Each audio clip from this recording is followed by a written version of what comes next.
When I got home, I just broke down and I went on my knees. And this is the first time I prayed to Jesus Christ with all my heart. I said to him, listen, Jesus, I don't know who you really are, but all I know is every time I call your name, you help me. And I just want to say thank you. Please help me take this pain away from me. And that night, I had a dream. I was walking in darkness. I was walking and running, and the darkness doesn't end. I was in this place where it's completely dark. It's like it goes on forever, completely dark. And as I was running and running and running, and it doesn't end, I started to scream. I screamed, Jesus, Jesus, and screaming really loud. And then I hear a voice right next to me, someone standing next to me. He goes to me, you don't have to scream, I can hear you. And when I turned around, there was Jesus Christ standing right next to me. And when I'm looking at him,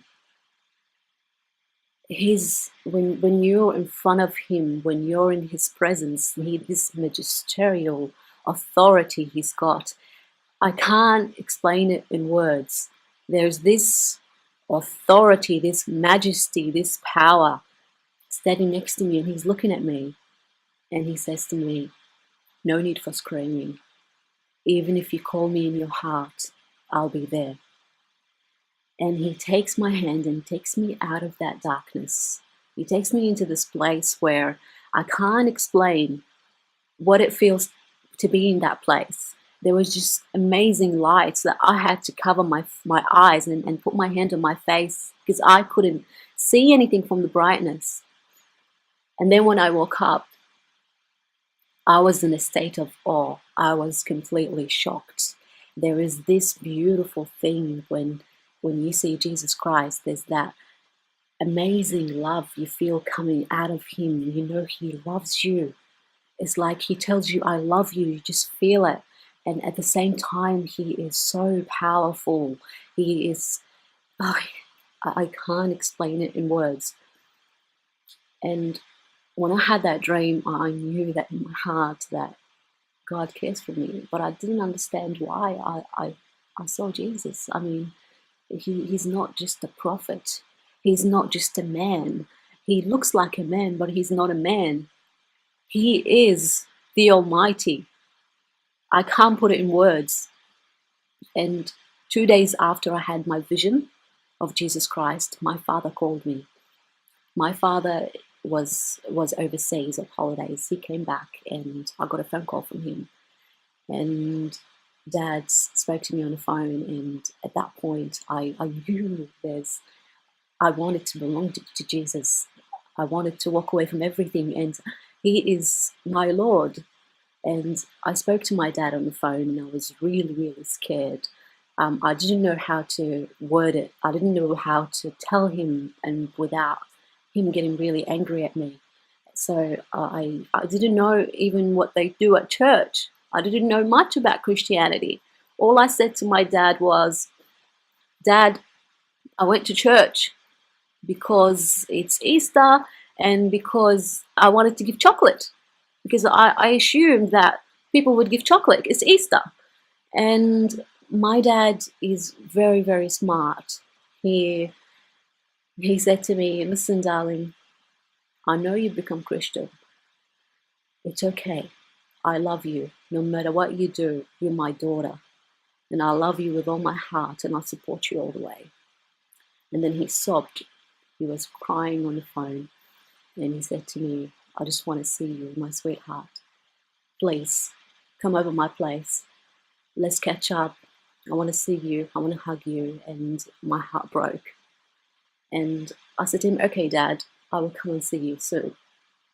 And as I hung up on the phone with my dad, I had the same powerful being that's trying to stop me from going. It's like a hand on my chest telling me, stop, don't go. And I didn't know whether it was from God or whether it was my something else. I didn't know what it was. But it was so powerful. It's like someone saying to me, "Don't go." And I went on my knees and I cried. I said to him, "Jesus, I call on your name. Please tell me, is this from you? Are you saying to me, don't go? Are you warning me? Or is it just my own thoughts, or is it something else? Please tell me." That night, I had a dream. I saw my mum's funeral. I saw that my mum's going to die. And then I saw my dad paying someone to behead me. When I woke up the next morning, I thought I was just hallucinating. And I get ready to go to work. And just before I get to the office, I got a text message. Mum passed away. And then 2 days later, the police come to my place and they immediately take me to the police station and say to me, "There's murder allegations. Your father possibly paid someone to behead you. You need to come and get you right now." So they come and take me to the police station and they show me the statements, how my dad planned to kill me, and it was exactly matching my dream. So I go home, and that was God showing me, will I forgive? He's teaching me how to forgive. It was so hard. It was so heartbreaking to know that your own dad would do something like that. And I cried and I said, "Jesus, I just want to ask you for a favor.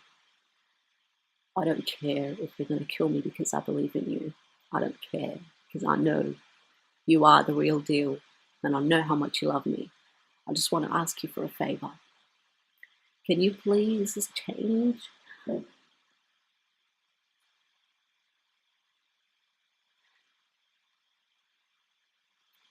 Can you please change the way that they want to kill me? Can you give me a peaceful death? Can you give me something else? I don't mind dying. I don't mind dying with a bullet in my head. I don't mind whether I get run over by a car. I don't care if I die being poisoned, just not being beheaded. Please, Lord. That's all I ask of you. And Jesus answered me. He said, "He who dwells in the shelter of the Most High will abide in the shadow of the Almighty. I will say to the Lord, my refuge and my fortress, and he will deliver you." And there that night, I had to make a choice. Either sit there and be really scared and run away, or believe with all my heart that Jesus Christ is the Almighty Lord and he can save me and can protect me. My family was living 20 minutes away from me, and I had to make that choice there. And I made a decision that I will stay where I am, and I'm not fearing them. I will not fear death, because Jesus says, "I will protect you." And he did. Months went by, and years, and no one dares to come near me. And this is something I've struggled with for so long. It was the crucifixion of Jesus Christ. It always made no sense to me. How could God die for you? God doesn't die. How could he die for you? And it was there God showed me how. At that moment where I see my own father paying someone to kill me, then I believed that Jesus died for me. Because my real father died for me. He's not the one that's trying to kill me. I can't thank God enough for everything he's done for me. Absolutely. I can do absolutely. No matter what I do, I can't thank him enough for what he's done. He taught me something. He taught me how to trust in him. And if you really, really trust in God, you are pleasing him.